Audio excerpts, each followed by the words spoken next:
Day 17. The healing power of boundaries. Scripture Proverbs 4:23. Above all else, guard your heart, for everything you do flows from it. Memoir. I didn't know what boundaries were until I realized I had been allowing people to drain me.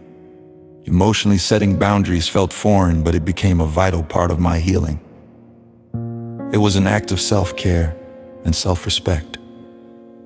Reflection. Boundaries are not walls, they are guidelines that protect our hearts, minds, and souls. By setting healthy boundaries, we make space for God to work in us. Journal prompt. Pause and write your thoughts.